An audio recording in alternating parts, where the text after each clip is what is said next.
aming nanay at tatay, isang malaking karangalan po para sa akin ang ipakilala. Ang isang taong kahit kailan ay hindi tayo iniwan sa gitna ng laban natin sa pandemya. Ang isang taong tunay na nagbigay ng pagmamahal, malasakit at kalinga sa ating mga nanay at tatay. Ang batang galing sa hirap, nagsumikap. Ang batang nahila, Yorme Isko Moreno Camargoso.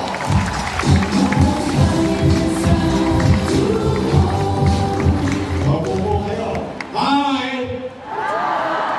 Hello! Isip pa ba kayo?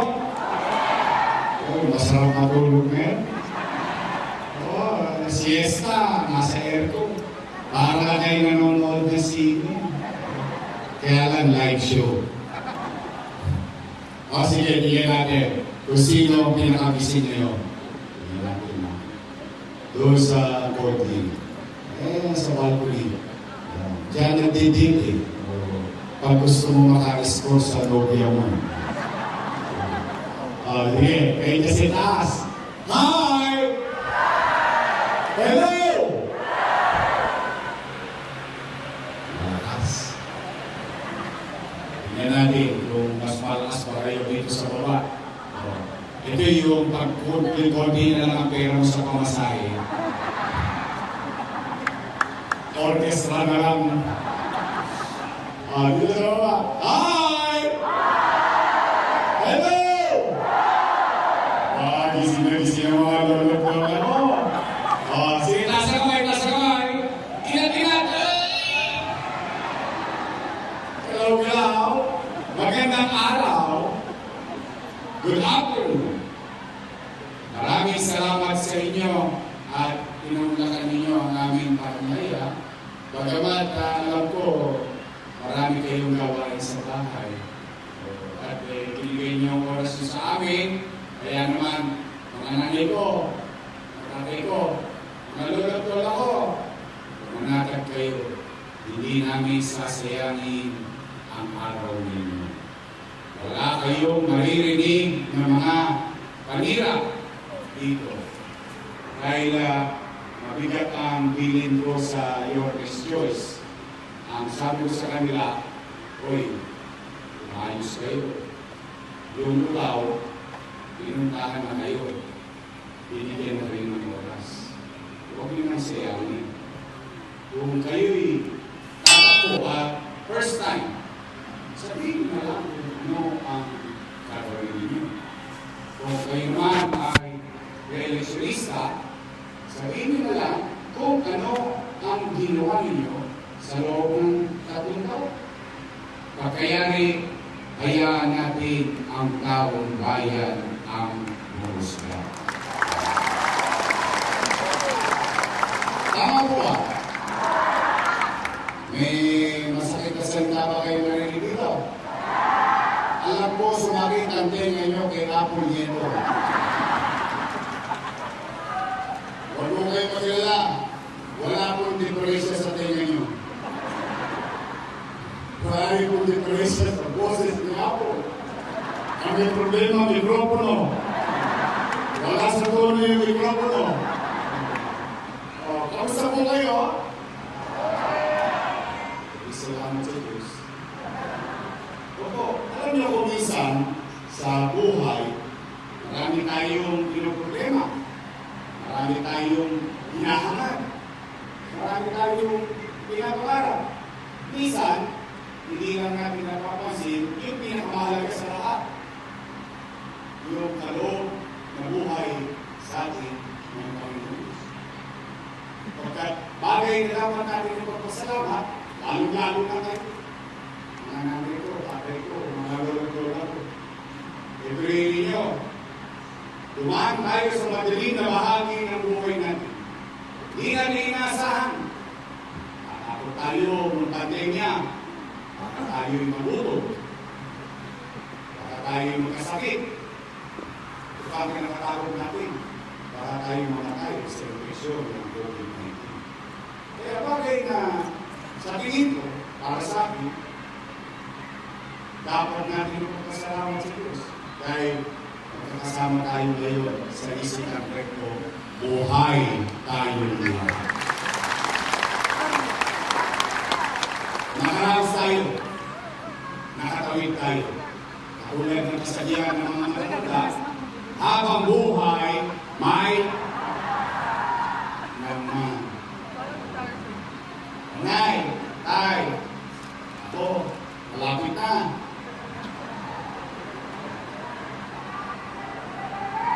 Fifty days na lang. Nangyari na ba kayo?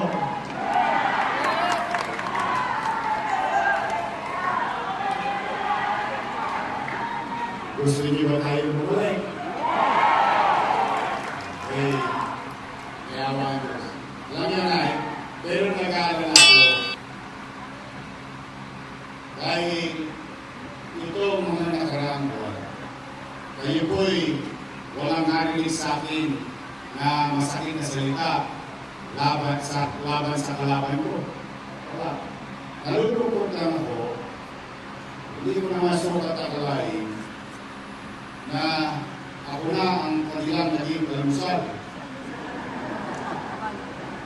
Tanghalian, hapunan, tapos yung isa naman, ako ang pulutan sa inuman. Hindi ko maintindihan. Ngayon lang ako nakakita ng halalan. Matagal na rin po ako 27 years na rin po ako sa public service.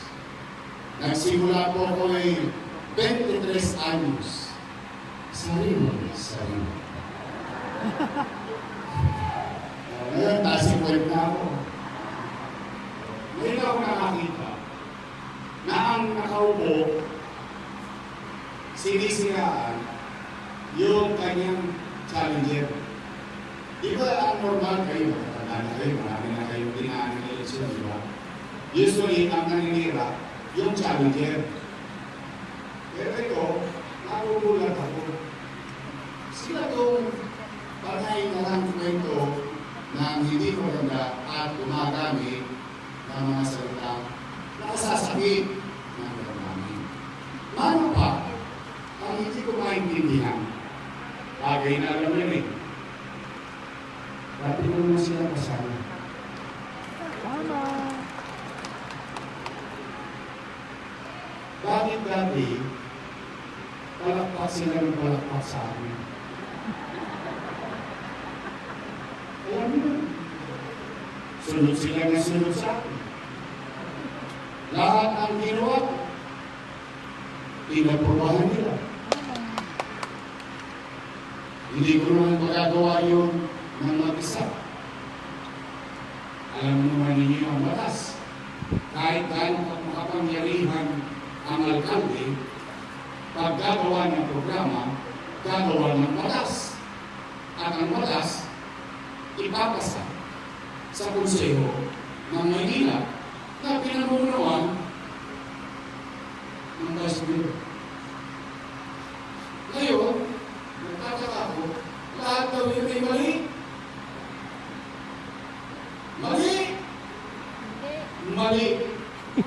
Eh kung mali pala, bakit kayo pumunta? Bakit kayo bumoto? Bakit kayo pumirma?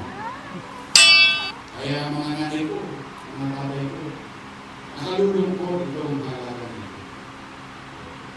In fact, ako'y sinisigil ng utang na loob.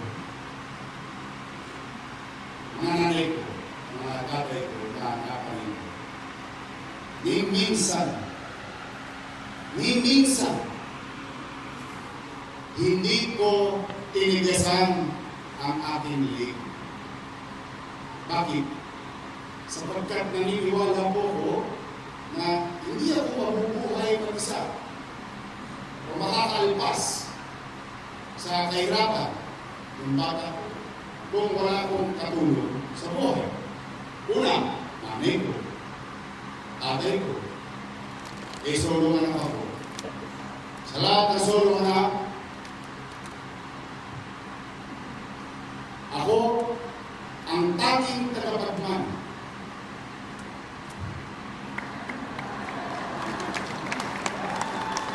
ng malaking lupain sa mundo. Bulubundukin at umuusok ka. At mga kaibigan at kakilala. Kaya naman, bagay na patuloy kong lagi nililimot. Ang sabi nila, kailangan ko daw tanawin ng utang na loob yung ginawa nila sa akin. Kayo po ang musga. Ang sabi ng ate ko, wala daw tayong utang na loob. Ang sabi ni Chihuahua, wala daw tayong utang na loob. Tingnan po natin.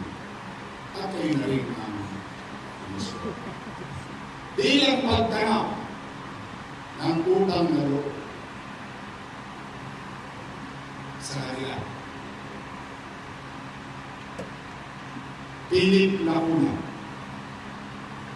Nakaupo. Nakaupo. Ray Lacuna. Nakaupo. Dennis Lacuna. Nakaupo. Asawa ni ate. Yung nagbibigay ng online schedule sa inyo sa health center. Nakaupo. Si ate. Nakaupo. Ang sabi niya, hindi ko lang kung napanood ko ng interview, wala daw akong naitulong sa kanila. Hayaan ko na lang ang tao bayan. Tawag sabi ko never. Pero, matanong kayo, ilan silang nakaupo? Kayo po ang sumagot. Maghanap po kayo kung meron o wala na dumagoso sa sitio. Kahit isa? Talaga? Wala kayong alam? Wala kinalala? Tama po kayo. Bakit? Bilang magtanap ng utang na loob kay Daniel Lacuna, inaruga ko ang kanyang mga anak for 20 years. At isa-isa sila napupo sa kanilang posto. Ngayon, kung yun ay kulang pang silang 5, baka naman ang pakiusap ko na lamang, kung po pwede sana, sa ibang bagay na lang ako tumanaw ng utang na loob. Bakit? Hindi ko tatulog din naman sa tao ngayon. Kung wala kayo at wala ang Diyos, wala din naman ako sa kinalalagyan ko. Masama naman ba kung din ko ang panawagan ng taong bayan? Yung taong bayan ang sumisigaw na, bumalik ka na. Bumalik ka na.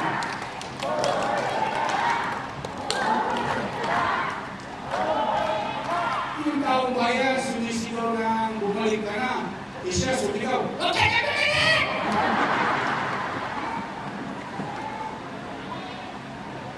Bakit sila natatakot? Bakit sila nakangamba? Kung talagang nagbuti sila sa kanilang trabaho, wala dapat silang ipangamba. Ngayon nagagalit, nung araw, kanilang palakpak sa akin. Pati yung congressman yung si Chihuahua. Opo, kaya sabi ko sa inyo, wala kayong maririnig na masakit na salita o panira. Ano na tayo? Real talk. Tingnan po ninyo, halimbawa, katulad yung congressman nyo. Halimbawa lang, kayo po umusga kung hindi totoo at mag-usga po kayo. Ako po'y handa dito, umaharap po sa inyo. Na ako, panagutan ko ang lahat ng bagay na aking ginawa. At ayaw ko ng taong bayan ang mag-desisyon na laon. Siya dati, ano siya? Tambay sa kanto. Pinatako natin po siya. Nanalo hindi. Pinatako natin ulit po siya. Nanalo hindi. Pinatako natin ulit po siya. Nanalo hindi. hindi? Peter. Pinagpahinga natin na-appoint sa city hall. Sino ang pinatapo natin? Kapatid. Nanalo hindi? Tapos pinagpahinga natin, in-appoint ko as accountant, city accounting, city budget office. Pinalik natin si Chihuahua. Nanalo hindi? Pinatapo natin congressman, si Yul Servo, umangat bilang vice mayor. Nanalo hindi? Bakit hindi na masama sa ulo? Yan po ang aming pinagtapa. Imbis na yun ang pinag-uusapan, ang gusto nilang kwento, singilan ng mga politiko. Eh ngayon sinisingila sila ng taong bayan. Dapat tumugon sila sa singilin ng taong bayan.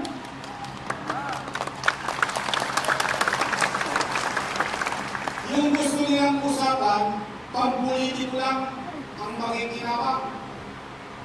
Hindi man makikinabang ang mag-aulo. Eh, bagay na amin lang dapat tugunan. Bakit? Nagpaboto ko. Gusto mong maging halal ng bayan. O nututop din mo na ang iyong gawain na iyong sinumpaan. Eh ngayon isisisi mo, ituturo mo ang iba.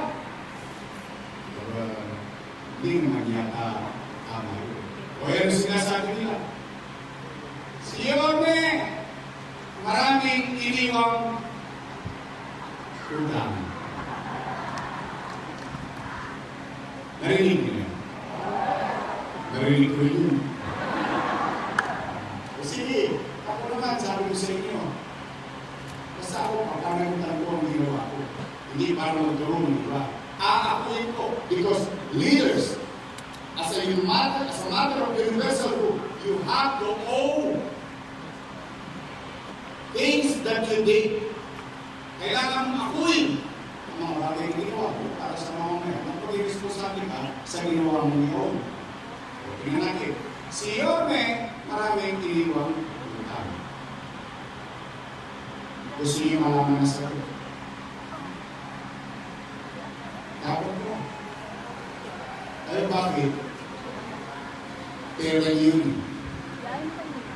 Tayo. Noong binoto ninyo akong mag-mayor, wala kayong narinig sa akin na tinuro ko ang nakaraan sa pinalitan ko na walang iniwang pera. Wala kayong narinig. Kahit magsiyasat kayo sa internet, hindi ko sinisi yung sinundan ko. Bakit? Tinanggal na nga ng tao, ibinigay na nga sa akin. Inikargo ko na ang lahat ng responsibilidad ngayon. Tama mali? Nagpaboto kayo. Tama? Gusto mong mag-mayor eh. Tama? Okay, pagka hindi mo na magawa, ituturo mo yung ba? Hindi yata tama yun. Ngayon, Nay, umaawal na tayo. Anong unang-unang ginawa? Walang tosgas. Walang gastos ng pera ng tao kaya. Ano yun? Nilinis ko ang Maynila.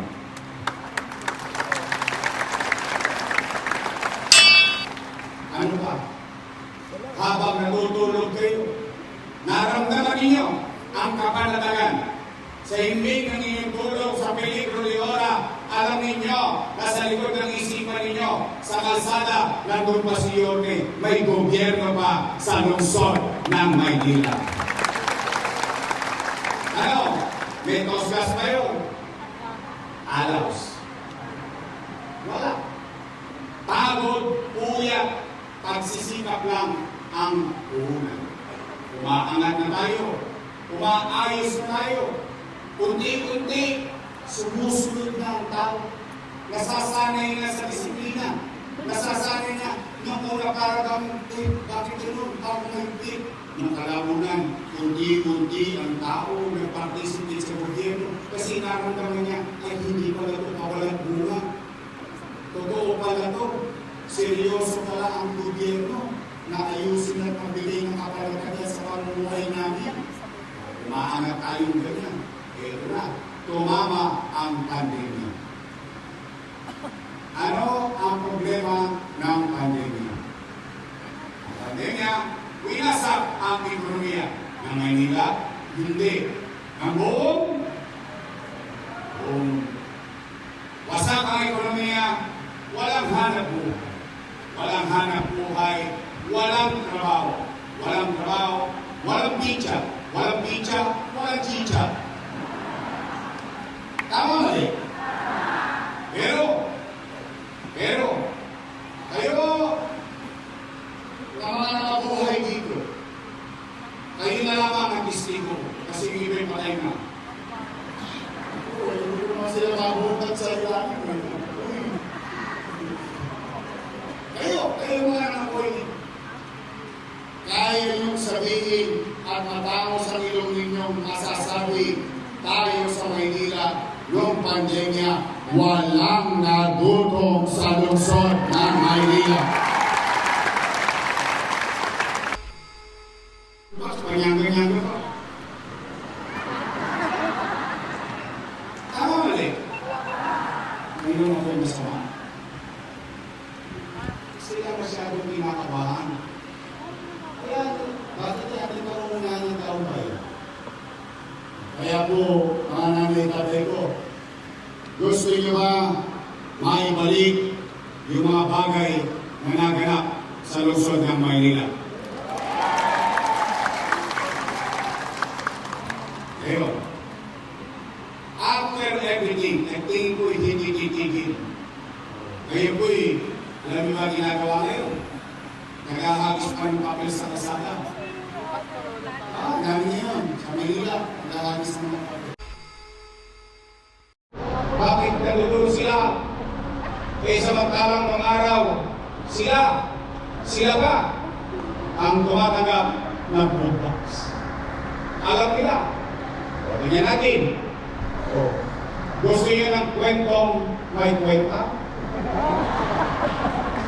Kasi yung kwento nila, walang kwenta eh. Oo. Tama ho ba? Tingnan natin. Kasi ang pinag-uusapan, meron pa nung nagsasabi, lalapit doon sa matanda, Tatay, pagod na ako kakabayan ng 17 billion. Sabi ko, ginusto ko yan eh. Gusto mo mag-mayor eh. Bakit mo sa akin binabato yung tanong na yan? O sige, magkwenta tayo. Food box pa lang. Tingnan po ninyo ha. 700,000 families. Not household. Ibig sabihin, sa isang bahay, mangyari baka 2 ang pamilya. Baka 3 ang pamilya. At bawat pamilya may food box. Tama mali? 8 months. Tama mali? Lagay na lang natin para mas madaling kwentahin, 2-0. 1,000 times 700,000. Hilo na kayo. Ako din. Nahilo kung kakahanap ng pera. 700 million. 700,000 times 1,000, 700 million pesos. Times 8, 7 times 8, 56. 5.6 billion. Pagkain pa lang. Naalala niyo yung unang buwan ng lockdown, may 1,000 ang bawat isa. Naalala niyo? Naiingit nga ako eh. Sa totoo lang, naiingit ako sa ibang syudad. Ang pinamimigay nila, 3,000, 5,000 per family. Eh kaya lang, ang mamamayan nila, 100,000 lang. Tayo, 7 doble ang pamilya. Pero magkakaroon naman. Yung alam mong gusto mo lang iparamdam na may gobyerno sa Maynila. So, 5.6 plus 700 is 6.3 billion pesos. Tama mali? Ito na. Yung bakuna. Sinong siyudad Alam din nila yun. Sinong syudad ang natatangi? Natatangi ha? Ibig sabihin nag-iisa. Ang tanging nakabili ng sarili niyang bakuna para mabakuna agad at maproteksyonan ang kanyang mamamayan. Syudad lang ng Maynila.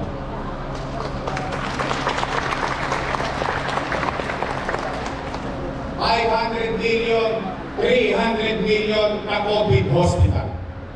Remdesivir, Tocilizumab, Molnupiravir, 100,000, 50,000 ang isang piraso, mabuhay lang ang isang COVID patient na taga-lungsod ng Maynila. Face mask, face shield, yung sinusuot ng doktor, and so on and so forth. Storage facility. Ang pinag-uusapan pa lang natin, COVID-19. Kaya, ang mga tanong ko sa kanila, mali pala lahat ang ginawa ko. Eh, bakit kayo pumirma? Ngayon, mga nanay ko, tatay ko, kung ako'y mali, eh di mali din sila. Tama ba? O, si Chihuahua. Sino ang majority floor leader nun? Correct. Galing mo na. Siya ang majority floor leader. Siya ang nagpasa ng mga appropriation order. Sino vice mayor ko nun? Siya. Tama ulit. O, eh yun ay COVID-19 pala. Condominium 1. Condominium 2. Binong-Dominium 1. San Lazaro Residence, San Sebastian Residence, Pedro Hill Residence. Hospital sa Baseco, 3 taon nang tapos, 3 taon na kung wala, 3 taon nang hindi pa bukas.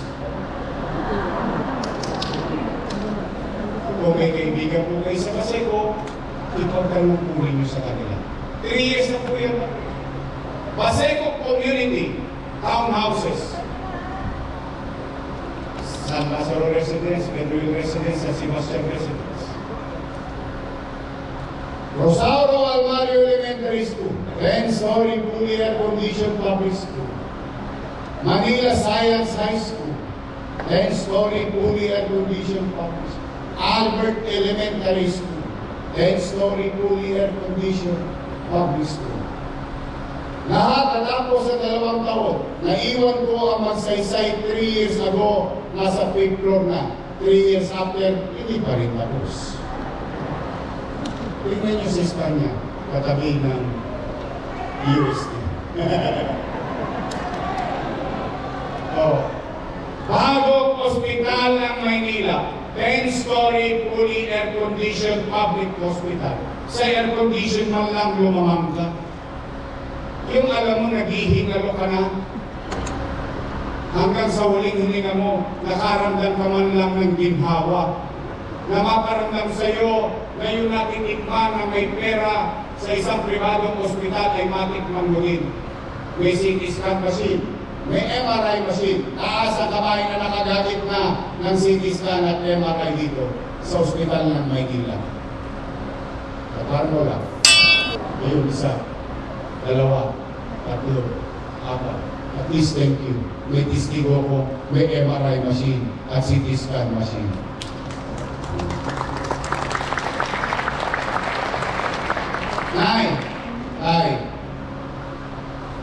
Ano, bilyon-bilyon ba ang halaga ng lahat ng ito? Bilyon-bilyon? Ang pinagtataka ko, ngayon, nagkakating ribbon sila. Nagkakating ribbon.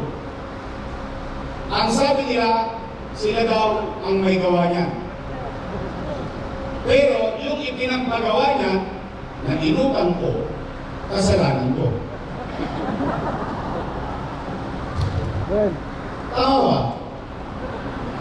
Pagbigaya na, sila ang may gawa.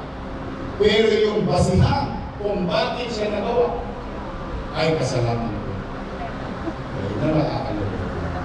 Kaya po, mga nanay at tatay ko, Kaya ako nalulungkot sa akala nito.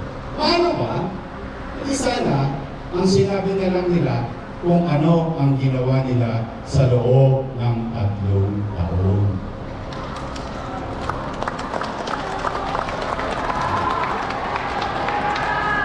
Bakit hindi sasamahan loob ko? Bakit hindi ko tutugunan yung panawagan ng tao, lalo na ng mga matatanda? Kakakarambot na nga lang yung naibigay ko, ipinagdamot pa nila. O, totoo ba? Nay, tay, malulungkol ako, wala na yung gatas na issue. Totoo ba na kapag, ito ha, real talk lang tayo rin ha, kasi tatanungin ko kayo dahil mas matanda kayo sa akin. Hinaba-haba ng panahon, sa tagal yung namumuhay sa Maynila, sa daming na nagdaang ngayon sa lungsod ng Maynila. First time in history, may isang bata nakapag-isip na bigyan ng pensyon buwan-buwan ang kanyang mga senior citizen sa lungsod ng Maynila. Tama po ba? Ang dami nagdaan. 500 ang alam. Pinagdamot pa.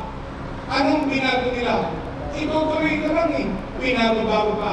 Naitay, totoo ba? Kapag hindi ka na butante, tanggal ka na sa pensyon. Kita ninyo?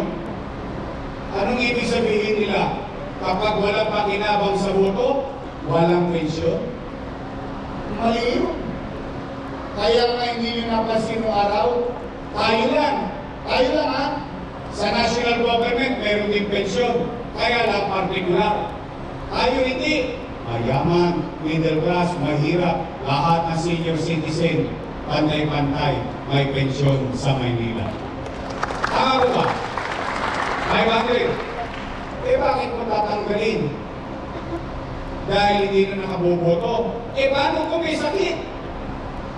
Paano kung 6 na taon na nakahirati sa karamdaman, pero senior citizen, halimbawa namin nyo, patay nyo, buhay pa, humihinga pa, tao pa, mamamayan pa ng lusot ng Maynila, dahil hindi nyo lang mapakinabangan sa boto, hindi nyo nabibigyan ng pensyon. Wow!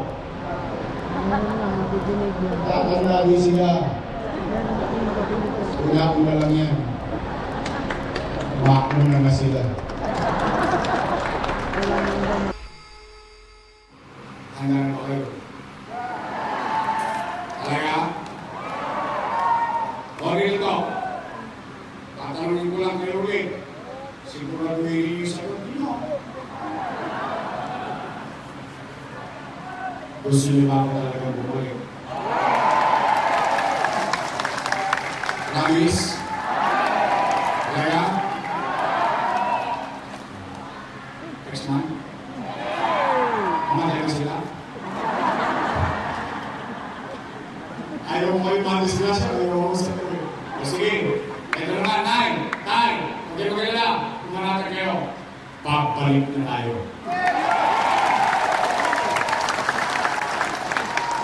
Ngayon, pangalawang tanong ko, gusto niyo po ba na bumalik ang gobyerno mabilis-tuwis? Gusto niyo ba maibalik sa inyong kalooban at isipan ang kapanatagan ng pamumuhay sa lungsod ng Maynila? Lahat yun, hindi ko magagawa ng ako lang mag-isa. Kailangan ko ng kasama. Pwede po ba? Tay, straight tayo. Your choice.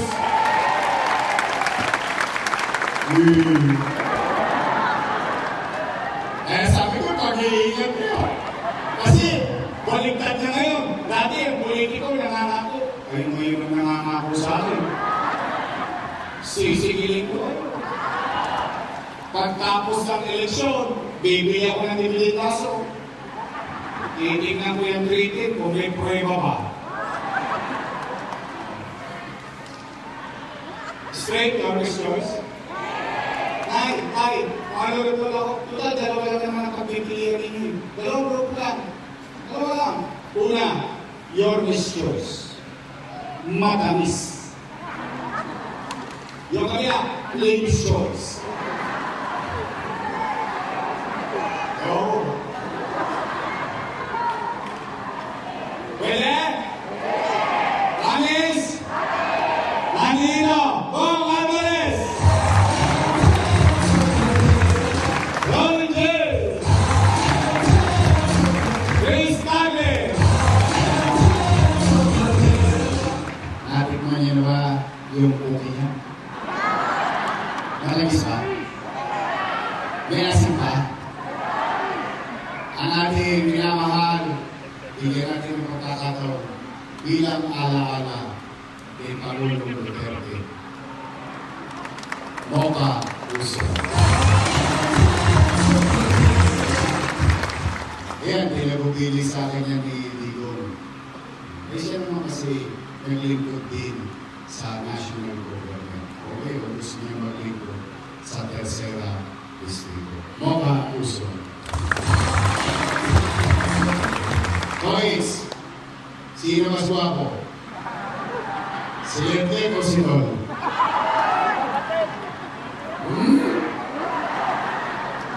Sige, tingnan natin. Saan si Lente? Si Lente. Ayan. Taas ang kamay ng gwapo si Lente! Taas ang kamay ng gwapo si Tol! Pause na ka na. Okay natin kasama. Uy, naku, swerte talaga third district. Ang ating kusiyan, Tol Sargal. Nay, gusto lang akong matiin nga pala bago ako matulog. Si Nanay Belen, dito eh, 92 years old. Nay, ito maraming natulungan to. Sino sa inyo may kaso? Pag gusto ng piyasa, akin na. I love you, Nay. Nagpunta pa siya dito, 92 years old. Pagpala naman sila naman. Mag-ingat ka. Thank you. Ito naman. Ito. Congress. Nay. We move on with our lives. Ibig sabihin, katulad ko, marami na akong pagkakagapa sa buhay. Pag tinignan niyo doon ko, marami akong bakas na nakaraan. Mga araw kong tawagin ay pakokang. Wala yung wish ko sa gala. But, kidding aside, hindi ko binibilang kung ilang beses ako nadapa. Ang importante sa buhay natin lahat, ilang beses tayo ipapanon. Tama ba? Yung inyong congressman, kung ako'y nakatulong sa kanya, hindi, I'm happy for him. Wala siyang maririnig sa akin. Good for him. Napagtagumpayan niya ang pangarap niyang karera. Kung ako'y naging bahagi, maliit man o malaki, noon, masaya ako para sa kanya. Ngayon, kung siya'y tumigas na ang liit niya, wala naman ako nagagawa doon. Dahil ang paglingon, wala sa nagbigay, kundi sa tumanggap. Tama ba? Yan. O we move on. Kaya natin busy siya sa impeachment. Kaya natin busy siya sa flood call. Ang gusto kong congressman, yung busy kumakato sa bahay na nangangailangan sa tercera distrito. Matanong ko lang po kayo, anong uri ng congressman ang gusto nyo? Sikat sa Kongreso o sikat sa puso ng tao dahil nakakalapit nila, dahil nahawakan nila, dahil nakikita nila, Dahil nararamdaman nila kapag nangangailangan sila. Yung ba gusto nyo? Sigurado kayo? Promise? Ngayon, balikan na natin yun. Move on tayo sa buhay. Pwede ba? Ang susunod nating congressman ay si Apple Nieto.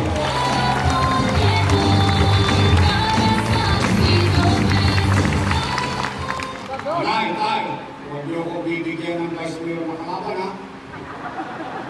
Mumungguhin ako no. Lahat ng dadaanan ko, may munggo. Madadalos-dos ako. Paalam na. But kidding aside, my part, ang aking Vice Mayor, may asim pa. Mukha lang po siyang 19. Naintindihan niyo na yun. Tama rin sa kuya. Siya po ay graduate ng Lasal. Political Science. So, ang ibig sabihin, she knows. Alam niya ang trabaho ng magiging presiding officer. Tama ba rin? Siya ay graduate ng Lasal. Ay, ito po siya. Ako po, graduate ng Ateneo. Ayaw mo maniwala. Ateneo de Mundo. Todo Facebook. Oh, magaling na yung ama na Vice Mayor, Presiding Officer, aral sa kanyang ama, aral sa buhay. I think magiging magaling na Vice Mayor natin, Chi Atienza.